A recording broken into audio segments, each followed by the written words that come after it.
नमस्कार, मेरा नाम मनदीप पुनिया है और आप देख रहे हैं गांव सवेरा। आज हमारे साथ मौजूद हैं यादविंदर कर्फ्यू। यादविंदर कर्फ्यू को पिछले 15 साल का तजुर्बा है पत्रकारिता में। पंजाब के एक बड़े चैनल प्रो पंजाब के एडिटर हैं और पंजाब को चाहे खेती बाड़ी हो या फिर क्राइम हो या पॉलिटिक्स हो, बहुत थोरोली कवर किया है, बहुत अंदर तक कवर किया, ग्राउंड पर गए हैं। अभी एक जो ताजा मुद्दा है वो है सिद्धू मूसेवाला की मौत के बाद जो जिस पर बात हो रही है, गैंगस्टर कल्चर पंजाब का, उसके ऊपर बात हो रही है। यादविंदर ने एक सीरीज भी की है जिसमें गैंगस्टर्स की जो फैमिलीज है उनके साथ उन्होंने बातचीत की और पूछा कि किस किस्म की दिक्कतें हैं या वो उस रूट पर कैसे चले गए, और गैंगस्टरों से भी बात की है। इवन जो पंजाब के ऐसे गैंगस्टर जो दूसरे देशों में हैं, पाकिस्तान से लेकर कनाडा तक, उनसे भी इंटरव्यू किए हैं यादविंदर ने।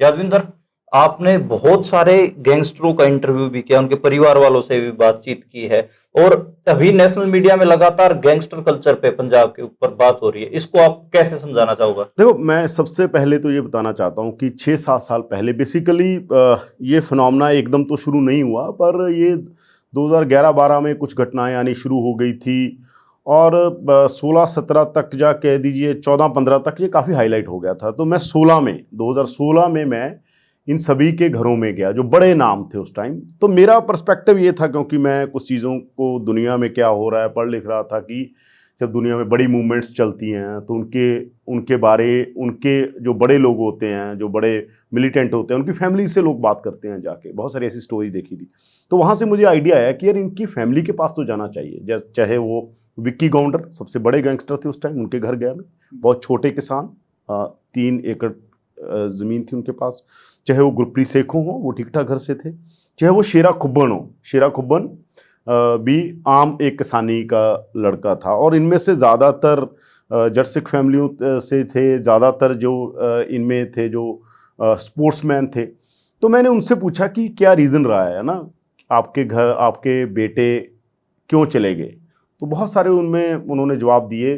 पर मैंने एक जो आप थ्योराइज करते हो अपनी ही स्टोरियों को करने के बाद, मैं तो स्टोरियाँ दिखा रहा था एक पूरा एक नैरेटिव उनका क्या है, घर वालों का क्या नैरेटिव है, घर वाले क्या सोचते हैं। पर उसके बाद मैंने देखा कि 2-3 चीज़ें मुझे बहुत वो लगी कि एक तो जो यूथ की एनर्जी चैनलाइज नहीं होती। एक दौर था पंजाब में जो स्पोर्ट्स से एक बड़ा रिश्ता पंजाब का रहा है ना, जहाँ मैं कह रहा हूँ कि यूथ की जो एनर्जी है वो जब चैनलाइज नहीं होगी तो वो इस तरह के वायलेंस में जाएगी, जहाँ वो ड्रग की तरफ जाएगा, जहाँ गैंगस्टर। 2 ही इशू पंजाब के बड़े इशू रहे हैं ये, गैंगस्टर की तरफ अट्रैक्ट होना। हालांकि इसके एक रीज़न नहीं है। बहुत सारे लोगों ने जब मतलब मैं भी इकोनॉमिकली चीज़ों को स्टडी करते, आप कहते हो कि नहीं इकोनॉमिक्स भी एक कारण है ना। नौजवानों के पास रोज़गार नहीं है, उनके पास पैसा नहीं है, वो मुझे लगता है ऐसा नहीं है। आप कनाडा में देख लो, पंजाब के बहुत सारे नौजवान कनाडा में भी गैंगस्टर हैं। आप पंजाब की नहीं गैंगस्टरों की हिस्ट्री निकाल के देख लो, बहुत सारे ऐसे गैंगस्टर हैं जैसे लॉरेंस बिश्नोई है, 110 एकड़ ज़मीन है। वो उसके गांव के लोग बोल रहे हैं ना, 110 एकड़ ज़मीन, मुझे पहले ही पता है कि उसके पास इतनी ज़मीन है, वो लैंडलॉर्ड है। बहुत सारे और लोग थे, जैसे गुरप्रीत सेखों के आप घर जाओगे, इतनी बड़ी कोठी है उनकी। तो ऐसा ये बहुत सारे फिनोमेने हैं, एक कोई रीज़न नहीं था। तो मैं इन चीज़ों को पकड़ना चाहता था। तो उस टाइम मैं एबीपी में था तो काफ़ी कवरेज की। तो ये भी एक त्रासदी थी कि ये सारे लड़के जिस दौर में जा रहे थे उस टाइम पंजाब में, वैसे तो हर टाइम रहा है ये कि पॉलिटिकल लोग इनको पैट्रोनाइजेशन देते हैं और पॉलिटिकल लोग ही इनको पालते हैं। पंजाब में अकाली दल और कांग्रेस के लीडरों ने इनको यूज़ किया। सुखा कालवा बहुत बड़ा नाम था, जिसको विक्की गौंडर ने पुलिस की गाड़ी से निकाल के इनकाउंटर किया था। आपको शायद याद, बहुत बड़ी घटना थी। तो विक्की गौंडर सुखा कालवा और विक्की गौंडर दोस्त थे पहले जी। तो सुखा कालवा के मैं घर गया, उन्होंने जलंधर के एक बहुत बड़े ट्रांसपोर्टर और कांग्रेस के बड़े लीडर हैं, उसका नाम लिया था उन्होंने, ऑफ द रिकॉर्ड नाम लिया था। ऑन रिकॉर्ड नाम नहीं लिया, लोग डरते हैं चाहे उनके घर से चला गया, क्योंकि उनके सुखा कालवा के माता पिता कनाडा में रहते थे। तो इसमें बहुत सारे रीज़न हैं। इन रीजंस को मैं स्टडी करना चाहता था कि क्या, मैं नहीं कहता कि आज भी मैं किसी कंक्लूजन पर पहुंचा हूं कि क्या क्यों बनते हैं जी, क्यों अट्रैक्ट होते हैं। इसमें तो बहुत सारी हिस्ट्री है। पंजाब में बागियों को लोग सेलिब्रेट करते हैं, कोई भी बागी हो पंजाब का, है ना, पंजाब की अगर मैं बात करूं। पर बाकी रीजंस में भी ये होता है। तो ये जो लड़के थे, ये सारे लड़के आम घरों के स्पोर्ट्समैन और बहुत एनर्जेटिक। वो एनर्जी चैनलाइज नहीं हो रही थी, मुझे लगता है कहीं ना कहीं ये रीज़न भी है कि वो इस तरफ अट्रैक्ट हुए। उसके बाद वो जब एक बार चले जाते हैं, ये जैसे मैंने वो सीरीज़ में लखा सिधाना का इंटरव्यू किया था, लखा सिधाना वापस आया था, लखा सिधाना रॉकी का खास था और ये पूरे गैंगस्टरों में बहुत खूब रहा है, तो इसका भी मैंने इंटरव्यू किया था, वो भी मेरा पहला इंटरव्यू था। उसके बाद बहुत सारे लखे के इंटरव्यू, वो फर्स्ट इंटरव्यू था लखे का कि जब वो जेल से आया था तो फर्स्ट उसने डिसाइड किया था, 2 बार उसके गोली लग गई थी, उसने गोलियां चलाई, कत्ल किया, सब कुछ किया था। फर्स्ट टाइम उसने बोला था कि ये गेम क्या है। तो मैंने वो मेरा ही इंटरव्यू जिसने उसने अकाली लीडर का नाम लिया था कि इस अकाली लीडर का मैं चमचा था, इस अकाली लीडर ने मुझे पेट्रनाइज किया, मैंने सब कुछ किया, बूथ कैप्चरिंग की, सब कुछ किया, ये सारी चीज़ें उसने बताई थी। तो वो अकेला मैंने देखा, और भी लोग होंगे, पर वो अकेला जो पॉपुलर था वो वापस आया और वो किसान आंदोलन में भी रहा, बहुत सारी जगहों पर रहा, अब भी वो एक्टिविज्म में रहता है, पॉलिटिक्स में भी और एक्टिविज्म भी करता है। तो बाकी जो लोग चले जाते हैं, उसने भी ये बताया था कि जो लोग चले जाते हैं उनका वापस आना बहुत मुश्किल होता है। मैं जब आ रहा था तो मैंने भी तो क्राइम किए थे, जब मैं वापस आया तो मुझे 2 बार गोलियां लगी उसको, एक बार उसके शरीर पर 5-6 गोलियां थी और एक बार उसके सर में गोली लगी, फिर भी वो बच गया था। तो ये सारी बातें हैं कि जो चले जाते हैं उनका वापस आना ही बहुत, तो जो स्टेट की एक रिहेबिलिटेशन है, ये मैं कहता हूं कि स्टेट भी, क्या स्टेट चाहती है जी, अगर ये चाहती है, स्टेट वाकई सीरियस है, तो स्टेट को भी उनको रिहेबिलिटेट करना पड़ेगा, स्टेट को भी एक बड़ा दिल करना पड़ेगा। ऐसा नहीं है कि क्रिमिनल या कोई टेररिस्ट किसी माँ के पेट से पैदा नहीं होता है ना, वो बनता है, समाज बनाता है, उसके बहुत सारे रीजन होते हैं। तो मेरा ये मानना है कि स्टेट भी, मैं तो पिछले दिनों जब ये सारा कुछ हुआ सिद्धू मूसेवाला, तो मैंने एक वीडियो भी किया था जिसमें मैंने कहा था कि ऐसा क्यों नहीं है कि पुलिस ही क्यों सारा कुछ कर रही है, ये एडमिनिस्ट्रेटिव मसला नहीं है अकेला, ये पुलिसिंग का मसला नहीं है अकेला, इसमें सोशोलॉजिस्ट बैठे हैं, इसमें इकोनॉमिस्ट बैठे हैं, इसमें बुद्धिजीवी बैठे हैं, इसमें धार्मिक लीडर बैठे हैं, इसमें गैंगस्टर भी जेलों से जो सीरियस हैं, जिनको लगता है कि हाँ हम निकलना चाहते हैं, वो भी बिठाओ उस जी, पर इसमें मैं एक बात कहना, आपसे सवाल भी करना चाहूंगा, तीखा सवाल है। स्टेट की पॉलिसी तो ये है कि जायज भी मेरा, नाजायज भी मेरा, वो तो इनको इस्तेमाल करती है। और यहाँ तक भी बात हो रही है कि सिद्धू मूसेवाला का कत्ल भी स्टेट के इशारे पे हुआ है। लॉरेंस पिछले कई सालों से स्टेट के इशारे पे काम कर रहा है। वो जब राजस्थान में बीजेपी की सरकार थी तो वो राजस्थान की जेलों में था, लेकिन जैसे ही बीजेपी की सरकार गई उसको दिल्ली तिहाड़ जेल में शिफ्ट कर लिया उन्होंने, क्योंकि कांग्रेस की सरकार वहां पे आ गई थी। अभी भी जो दिल्ली की पुलिस है उसने पंजाब पुलिस को, लॉरेंस को नहीं दिया, बल्कि खुद ही वो लग गए। ये तो, और ये आपको ये नहीं लगता कि जो नाजायज काम है या फिर नाजायज एक कानून के हिसाब से जो नाजायज चीज है उस, देखिए, मैं एक तो होता है फैक्ट, एक हमारा ओपिनियन है, हाँ, है ना। फैक्ट ऐसा, हमारे फैक्ट को हम ओपिनियन भी हम बनाते हैं, कुछ चीज़ों को समझ के बनाते हैं। जो लोगों का ओपिनियन बनाए कि स्टेट यूज करते हो, ऐसे नहीं बना, हवा में नहीं बना होगा, इसके भी कोई वो होंगे। पर एज ए जर्नलिस्ट अगर हम बात करें तथ्यों पर, तो तथ्यों पर कई बार ये तथ्य आपके पास नहीं भी आते, डायरेक्ट तथ्य तो नहीं आते, इनडायरेक्ट वे से हमें भी बहुत सारी कहानियां पता होता है। हाँ। पर जब हम कई बार वो वैसे कहते हैं तो आपको ही पता है एक जर्नलिस्ट को क्या क्या फेस करना पड़ता है, डेफामेशन, ये वो, है ना, कहते हैं कि इसका तथ्य क्या है। तो इसमें तो कोई ये बात नहीं है कि स्टेट यूज नहीं करती ऐसी चीजों को, पर ऐसा भी नहीं है कि स्टेट में सब ब्लैक एंड व्हाइट होता है। स्टेट के भी तो ग्रे शेड्स हो सकते हैं ना। स्टेट में बैठे लोग हमने देखा है, मूवमेंटों में देखा है, बहुत सारे लोग जब मूवमेंटें चलती हैं पंजाब में, हमने देखा कि मैंने पिछले दिनों एक इंटरव्यू किया पंधेर साहब का, वो जनरल बराड़ से बहस गए थे, जब अटैक होने वाला था, उन्होंने कहा कि नहीं ये तरीका ठीक नहीं है, मैं इसमें शामिल नहीं होगा, उनको टारगेट किया गया। तो स्टेट में भी बहुत सारे, मतलब स्टेट के भी तो मतलब बहुत सारे उसमें कौन बैठा है, कहाँ बैठा है, उसमें कोई ऐसा अफसर भी बैठा हो सकता है जो सोचे कि नहीं यार कल को मेरे बच्चे भी हैं, मैंने क्या करना है नहीं करना है। तो कुछ ऐसे भी हो सकता है जो स्टेट से भी आगे जाके करे, जैसे स्मिथ सैनी थे पंजाब में। नॉन पंजाबियों को सिद्धू मूसेवाला की डेथ को आप कैसे डिकोड करोगे, क्या आप समझते हो? और नॉन पंजाबी जो भारत के और लोग हैं जिन्होंने सिद्धू मूसेवाला तो मुझे लगता है कि कुछ लोग कहते हैं, कुछ भी ऐसे कुछ इरेशनल नहीं होता, जिसको हम इरेशनल बोलते हैं कि उनके गानों में तो जी अबसर्ड थे, ठीक है, अबसर्डिटी में भी इरेशनल में भी रैशनल होता है। मूसेवाला के जो गीत थे, सबसे बड़ी जो उसका स्टाइल था, उसके बहुत सारे गीतों में इन पर एतराज होगा। जैसे सबसे बड़ा एतराज होता है कि जट उस पिंड नूं बिलोंग करदा जिथे बंदा मार के कसूर, ये जस्टिफाइड नहीं है ना, लोग कहते हैं। पर ये ऐसा नहीं है कि इसी लेयर में उसको देखा जाए। कोई भी बंदा वन लेयर नहीं होता, वन डिमेंशनल नहीं होता ना, उसकी 1000 डिमेंशंस होती हैं और 1000 लेयर्स होती हैं। तो वो अगर सारी लेयर्स को पढ़ेंगे टोटलिटी में, वो पंजाब की बात भी कर रहा था, जैसे 295 गाना है उसका, उसमें बहुत जबरदस्त उसने सब पॉलिटिकल, हाँ पॉलिटिकल भी, पूरा पॉलिटिकल गाना है वो, बिल्कुल पंजाब गाना है और उनका। किसी भी, हाँ हाँ, और मुझे लगता है पंजाब ऐसी सेलिब्रेट नहीं करता। जब आजकल क्या बात है, कोई भी बंदा जुर्त से बात नहीं कहता। गायकों में ऐसे कितने लोग हैं जो जुर्त से बात कह देंगे, वो तो पढ़ते नहीं इन पंगों में कि पॉलिटिकल पंगे में ना पढ़ो, दूर रहो यार, इश्क मुश्क के गाने गाओ, बाकी गाओ, ये पंगे ना पड़ो, गैंगस्टर के गालो। पर पंजाब है ना, वो जैसे वो कहता है कि जैसे वो पंजाब गाना उसका है कि संतां दे तीर दे वर्गा धक्के नाल जिन्हों दब लोगे, कश्मीर दे वर्गा नहीं। किन्नी पोलिटिकल लाइन है ਤਾਂ ਉਹ ਪੋਲਿਟਿਕਸ ਨੂੰ, मैं ਉਹਨੂੰ इंटरव्यू भी ਕੀਤਾ ਤੇ ਪੁੱਛਿਆ ਵੀ, मैं कहा कश्मीर बारे तेन पता की हो रहा, कहता हाँ। मैं कहा आनंदपुर का पता पढ़ा, तू कहता हाँ। तो अवेयर था सारी चीज़ों को लेकर। ऐसे फ्लॉ तो सब बंदों में होते हैं, जो कोई मनदीप पुनिया फाइनल है या ऐसा तो कुछ नहीं होता। बंदा जिंदगी भर इवॉल्व होता है ना, वो भी इवॉल्व हो रहा था, और जो उसके गीत आ रहे हैं बहुत इवॉल्व होने वाले गीत है। तो जो बाहर के लोग देख रहे हैं, जो नॉन पंजाबी लोग देख रहे हैं, तो वो तो उसके म्यूज़िक को भी सेलिब्रेट करते हैं, उसके टेक्स्ट को कई बार हो सकता है ना इतना सेलिब्रेट कर रहे हो, क्योंकि उनको समझ उतना नहीं आ रहा होगा जो हमें पता है कि वो कहाँ से बोल रहा है, उसका मीनिंग क्या है, वो है ना, कौन सा नैरेटिव वो आगे लेके जा रहा है। जैसे SYL पर उसका गीत आ रहा है, अभी जो उसका नेक्स्ट गाना आना था वो SYL पर है।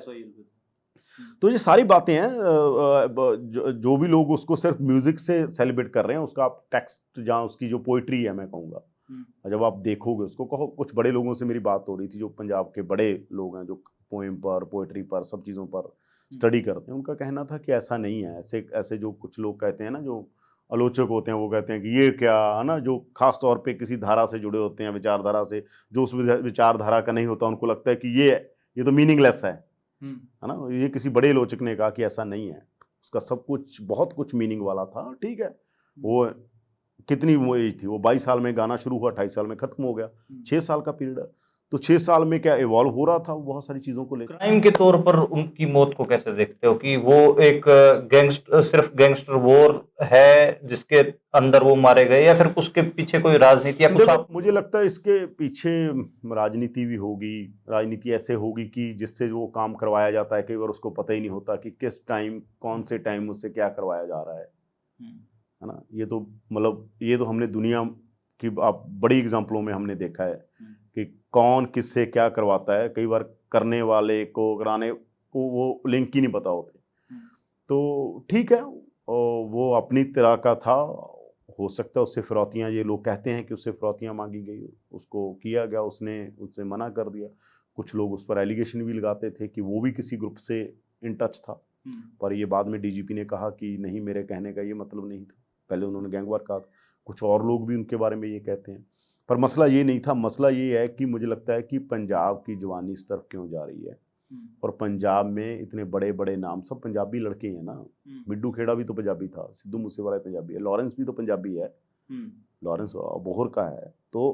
तो ये जो सारी बातें हैं, मुझे लगता है कि इस पर कम से कम पंजाबी ही क्यों, जो भी देश के बाकी हिस्से हैं, तो सब जगह पर ये डिस्कशंस होनी चाहिए कि ये, और स्टेट भी इसके लिए रिस्पॉन्सिबल है, इसके लिए पुलिसिंग का क्या सिस्टम है, इसके लिए क्या साजिशें चल रही हैं, ये सारी बेनकाब होनी चाहिए। इसमें मैं आपको एक दिल्ली NCR का और हरियाणा का बताना चाहूँगा। दिल्ली NCR में जितने भी अखाड़े हैं, हरियाणा के जितने अखाड़े जहाँ पे पहलवान निकलते हैं, उनको ठीक ठाक बदनाम किया जाता है। 90 के दौर में 2 गैंग जो बने, जो कि देश में सबसे बड़े बने, और उन्हीं से ही मेरे को लगता है कि ज्यादातर नॉर्थ इंडिया के गैंग्स का, कृष्ण पहलवान देचाऊ के थे, अनूप भी पहलवान थे, वो मित्राओं के थे। 2 गांव, उन गांव से निकले पहलवान 2, और उनसे फिर पूरा गैंग नेटवर्क भी बना। अभी भी उस वेस्टर्न उत्तर प्रदेश, दिल्ली, सुशील पहलवान ओलंपिक मेडलिस्ट जेल में है, वो भी किसी गैंग का हिस्सा बताए जाते हैं। तो अखाड़ों में भी जो नौजवान हैं, उनको, उनके लिए प्लान बी नहीं है सोसाइटी में। प्लान बी मतलब अगर पहलवानी से कोई नौकरी मिल गई रेलवे में, वो तो ठीक है। अब सारे उस पहलवानी के पिरामिड पे तो एक ही आदमी पहुंचेगा, बाकी तो पहलवान जो एक अखाड़े में 50-100 पड़े हैं, वो क्या करें। तो ये भी रीजन है, मैं यही कह रहा हूँ कि पंजाब में भी आप देखो, पंजाब में जितने गैंगस्टर हैं उनमें ज्यादातर स्पोर्ट्समैन है। विकी था, वो शॉट पुट का बहुत बढ़िया प्लेयर था, शेरा कुब्बन प्लेयर था। स्पोर्ट्स कॉलेज जलंधर के थे सारे, ये जलंधर का जो स्पोर्ट्स कॉलेज है उसमें पढ़ते थे ये सारे। तो यहाँ पर भी वही मैं बात कह रहा हूँ कि ये भी एक तरह से नहीं है, बहुत रीजन हैं इसके। ऐसा नहीं है, कुछ लोग ये इंडस्ट्री इतनी बड़ी बन गई कि 1000 करोड़ रुपए की हो गया। कुछ लोग कहते हैं ये फलाना गैंगस्टर 1000 करोड़ की सामी है, ऐसे बोला जाता है। कितना सच है कितना झूठा, मैं वही कह रहा हूँ, मैं जर्नलिस्ट हूँ, मैं फैक्ट पर बात करूँगा, अकेले ओपिनियन पर नहीं करूँगा, है ना। कि ऐसा कहा जाता है पर कि ये 1000 करोड़ की सामियां बन गई, मनी इतने बड़े लेवल पर इन्वॉल्व हो गई है ये सारी चीजें, इसलिए तो उनको परवाह ही नहीं है। वो जितना बड़ा कत्ल करेंगे उतना बड़ा नाम होगा। मूसेवाला का कत्ल करके, ये बड़े पुलिस अफसर ने मुझे बताया कि मूसेवाला के कत्ल करने के बाद गैंगस्टरों ने पंजाब के 25 लोगों से बड़ी रकम ली। उन्होंने रकम देने के बाद पुलिस को बताया, रकम दे दी, जैसे किसी ने करोड़ दे दिया, किसी ने 50 लाख दे दिया, देने के बाद बताया कि हमारे साथ ये हो गया है। तो ये भी है, जब आप बड़ा कत्ल करते हो तो बड़ा नाम होता है। बड़ा नाम होता है तो आप कहते हो हमने ये कत्ल किया, आप इसके लिए फिरौती दो, तो कोई मना नहीं करेगा। और पंजाब की सिंगिंग की जो इंडस्ट्री है, मुझे नहीं लगता बहुत कम सिंगर होंगे अगर कोई बचा होगा।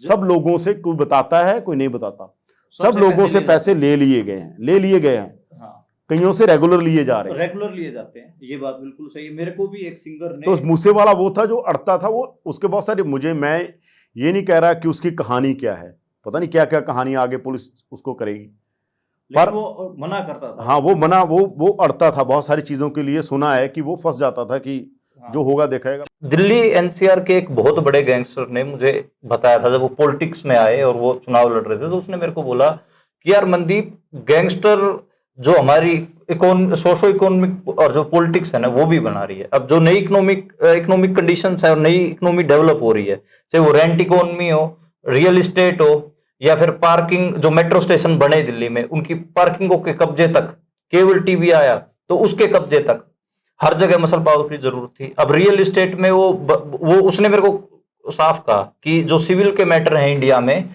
वो 50 साल तक लटके रहते हैं। सिविल कोर्ट के जो मैटर होते हैं जमीन के, हम 10 दिन में सोल्व करवा देते थे, तो लोग हमारे पास क्यों नहीं आएंगे सोल्व करवा, और क्यों हमारा। अच्छा,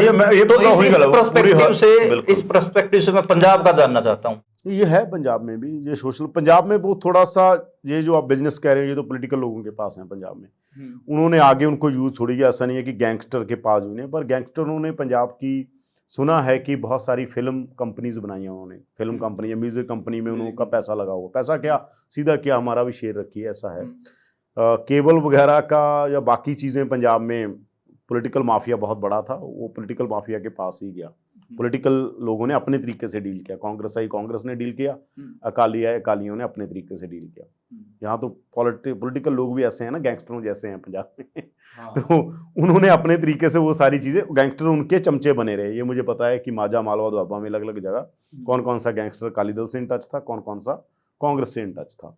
तो ये ऐसे रहा है। पर यही बात है जो आप कह रहे हो कि ये चीज़ें, पैसा जहां मनी वाला हो, तो छोड़ो आप एक बात, कोई कारों की पार्किंग का कितना बड़ा ठेका होगा, है ना, जब आप रंगदारी ही लोगों से करोड़ 2 करोड़ रुपया मांग रहे हो, जो बड़े लोग, तो ये तो गेम हजारों करोड़ों की गेम बन चुकी है।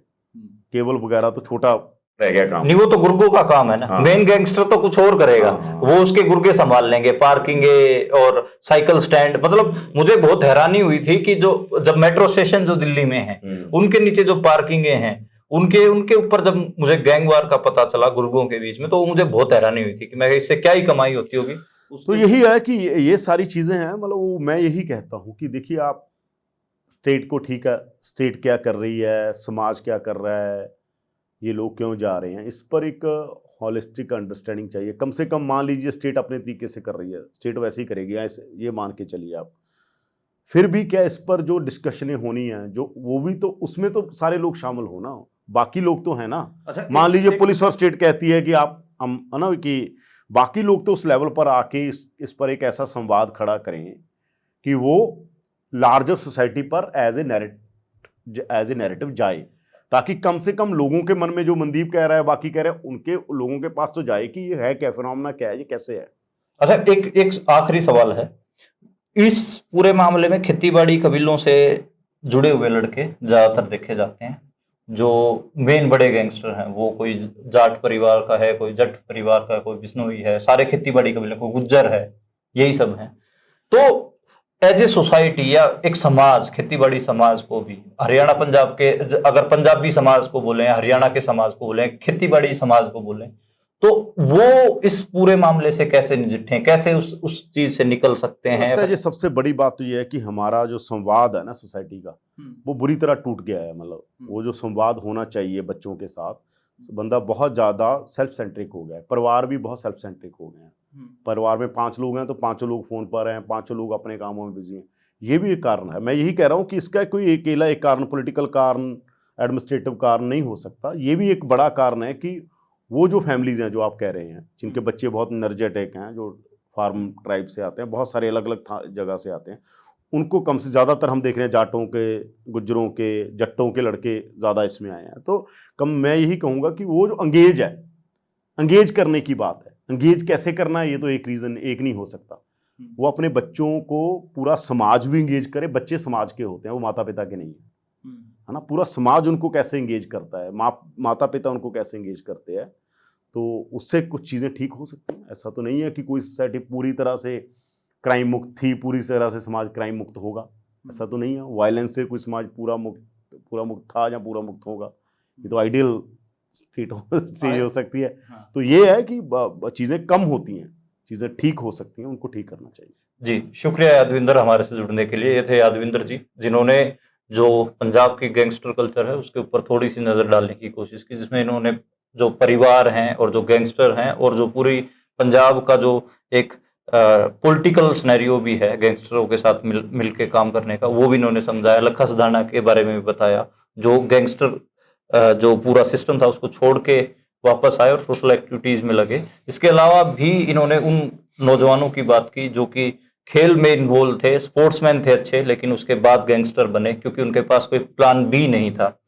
तो और जो म्यूजिक और जो सिंगिंग इंडस्ट्री है, पंजाब की फिल्म इंडस्ट्री है, उसमें किस किस्म से रंगदारी और साथ में गैंगस्टरों की कंपनियों में शेयर जिस किस्म से बढ़ रहे हैं, उनके बारे में भी हमारी बात हुई। तो एक मोटा मोटा खाका खींचने की कोशिश की गई, पूरी बातचीत तो नहीं थी, पर इस बातचीत के आगे भी हम इनको एंगेज करेंगे, इस पूरी बातचीत को और बड़ी बनाने के लिए। शुक्रिया यादविंदर, थैंक यू।